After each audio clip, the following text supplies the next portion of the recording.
G'day guys, Solid here and welcome back to another episode of Adventure News. We've got some great topics this month. Of course, the big one is Yamaha's Rally edition of their Tenere 700. We also have KTM and Husqvarna updating their 500 and 350 Enduro range.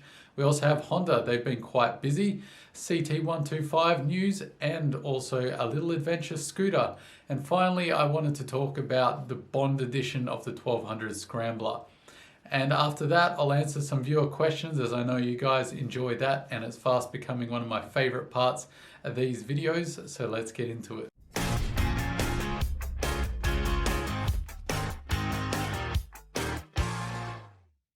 So the biggest news of this month is Yamaha's Rally edition of the Tenere 700.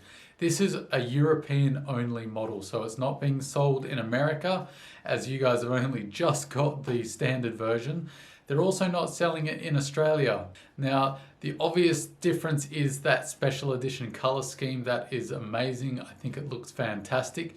You do get other features that are not on the standard. You get a thicker, more rigid bash plate. You also get a radiator guard and a chain guard. You get an Akrapovic slip-on muffler standard. You get grip pads on the side of the bike to help in the tougher terrain.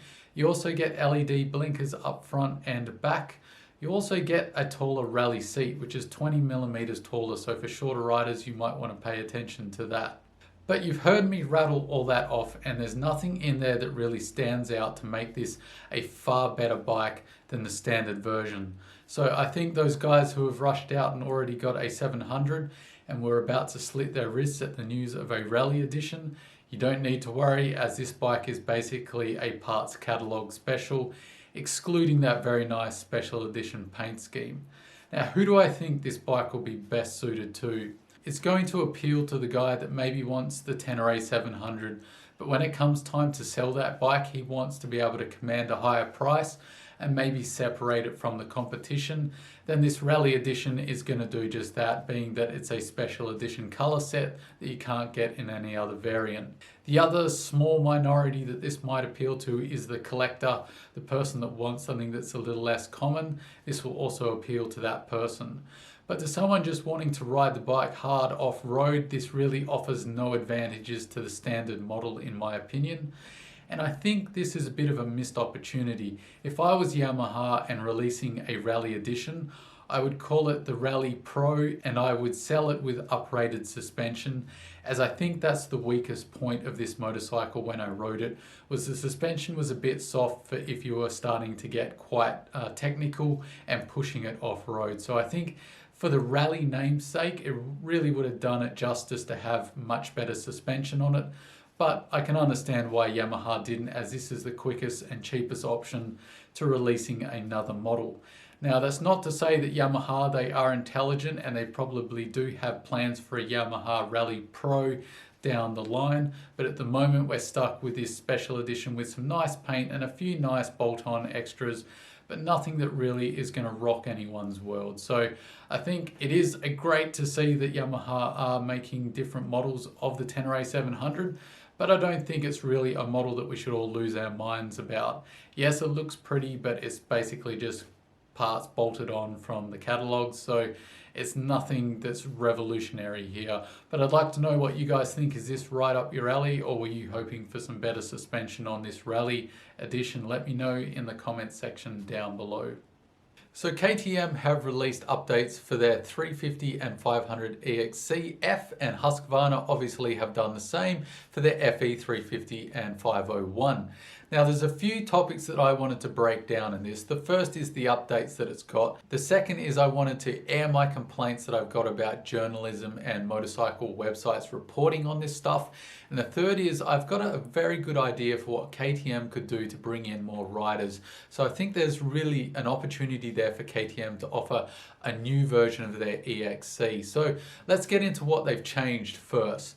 And what they've basically done is added remote preload to this bike, which is a fantastic addition in my eyes. Remote preload is always appreciated to me. I love having that ability to quickly on the fly change the preload, whether you're trying to get your injured mate out of the trail and you need to bump up the preload to pillion him out, or if you're in an enduro race and suddenly you're coming up to a section that needs a little more preload or a little less, you can change it on the fly, which is also great. Apparently they've shaved a little bit of weight off. It's not in any significant manner, but the fact that they're still managing to drop weight on these super light bikes is impressive.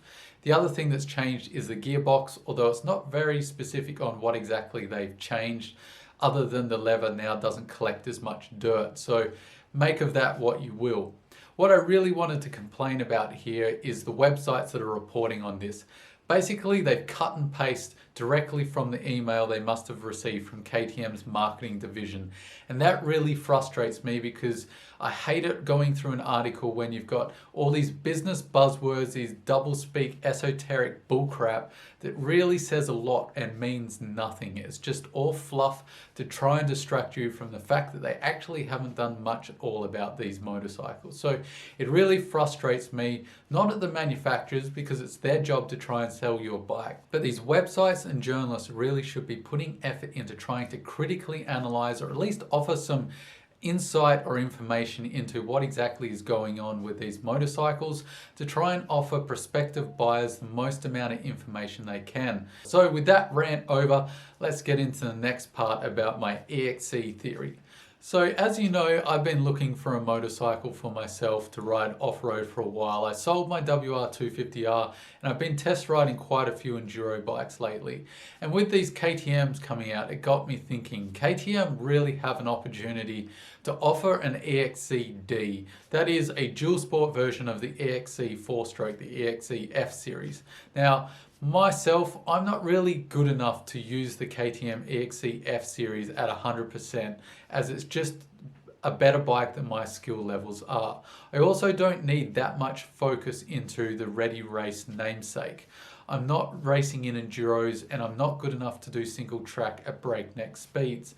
So I would much prefer to sacrifice a little bit of weight and a little bit of performance in order to get some longevity out of the motor and a little bit more comfort on the road. They can maintain the high-end components, the fantastic suspension, maybe increase the crankcase size so it can hold a little more oil, back off the power by 5 or 10% so that we've got longer service intervals and increases the longevity of the motor. That way we don't have to change the oil on a camping trip.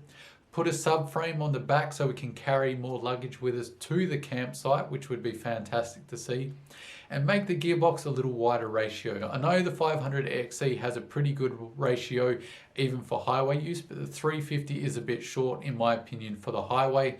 So just focusing on the gearbox being a little more user friendly on getting to the trail would be great to see. I'm happy for KTM to add say 10 or so kilos to the bike in order to get those features and add a little more comfort to the bike in order to cater to the dual sporter. And you've still got a much lighter bike than the WR250R or the CRF 450L. So you've basically got a dual sported version of the EXC straight off the factory floor at somewhere around 120 odd kilos with still decent performance and most importantly lightweight and fantastic suspension. So if you really think that that would be a great idea, let me know in the comment section below.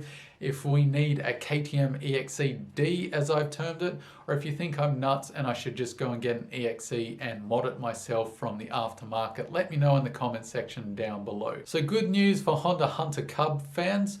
Honda are now releasing the CT125 in Thailand, so it's made it off the Japanese shores. So it looks like Honda are intending to sell this in markets other than Japan. So this is good news for anyone hoping to get their greasy mitts on the CT125.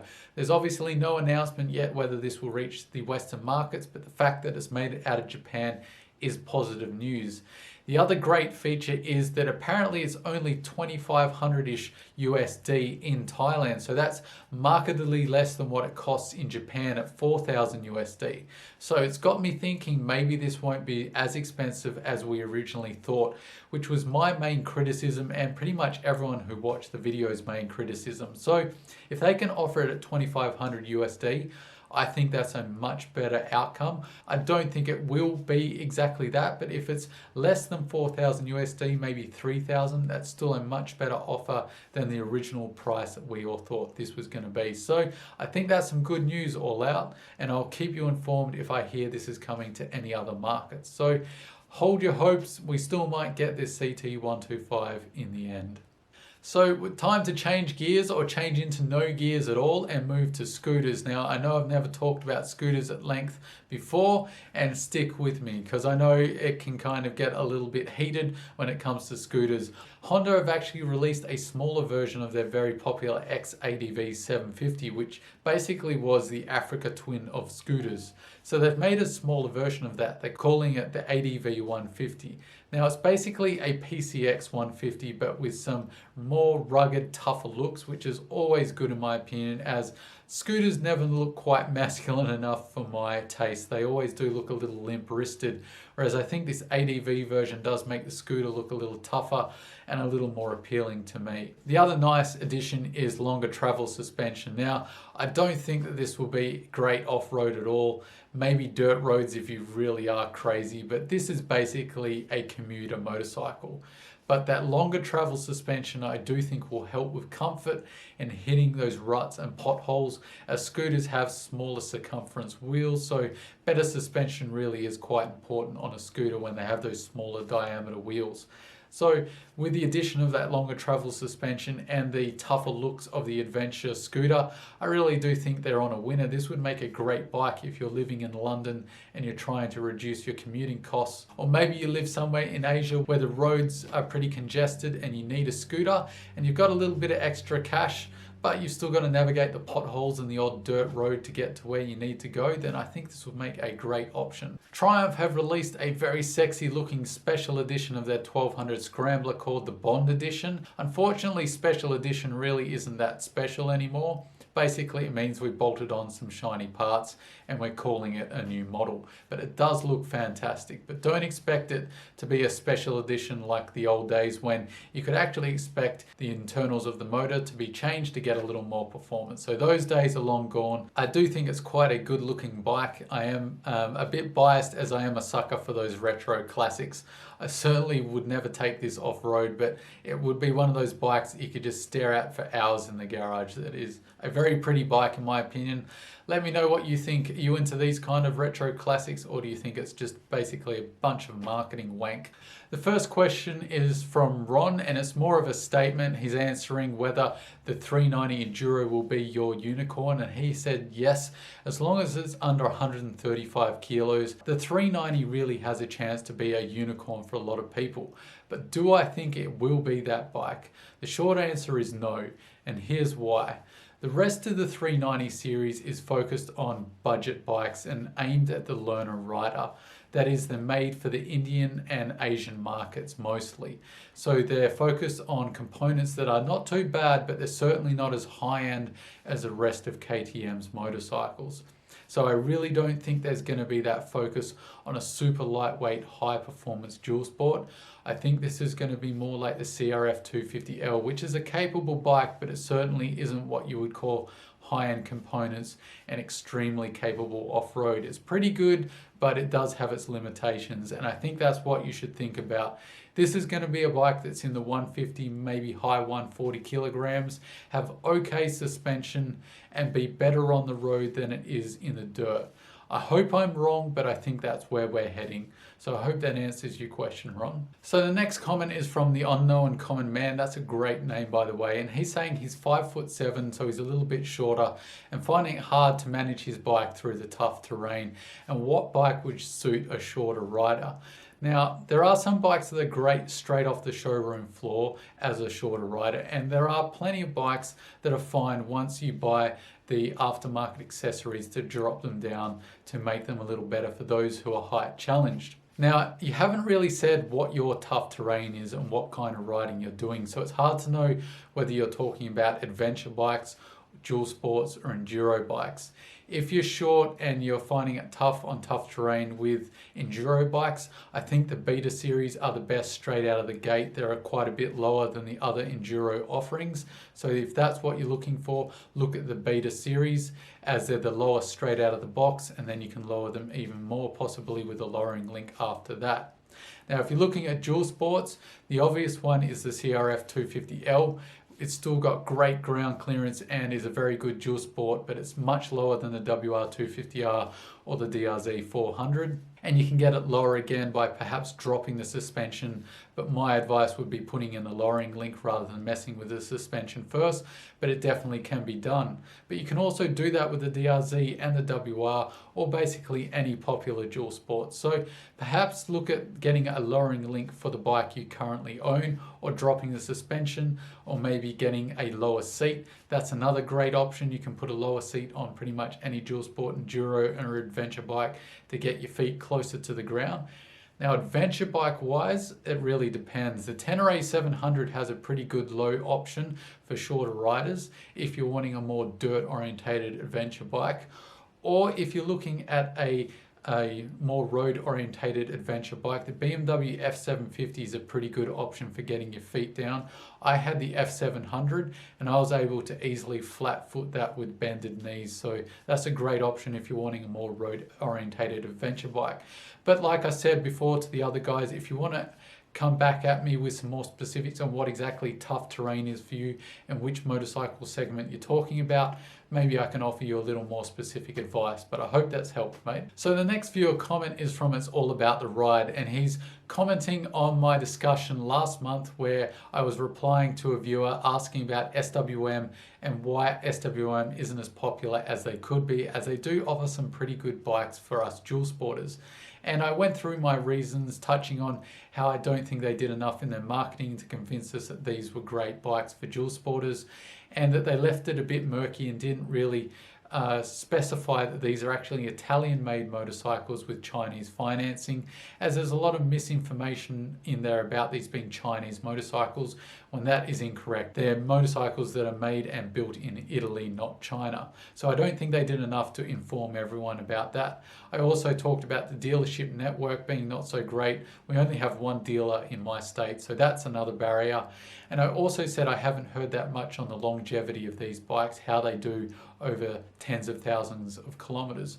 Well, It's All About the Ride has come back and he's written an absolute thesis about his ownership experience and what he's found in the SWM forums and how he's gone in living with his particular SWM. So for those of you thinking to get an SWM, I would encourage you to just pause this video. I'll throw up his massive response so you can go through it, because he really does address a lot of the critiques about the SWM, and it's quite a fantastic write-up.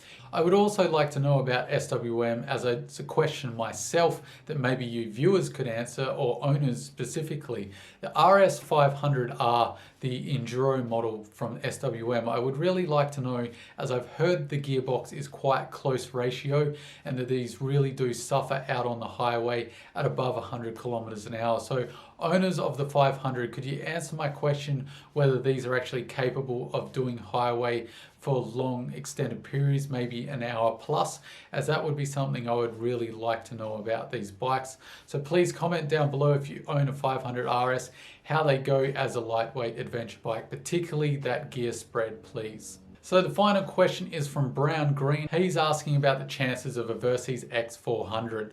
Well, I've talked about this for quite a while, ever since the Ninja 400 came out actually, so it's been a few years from memory, and I think that's probably your answer.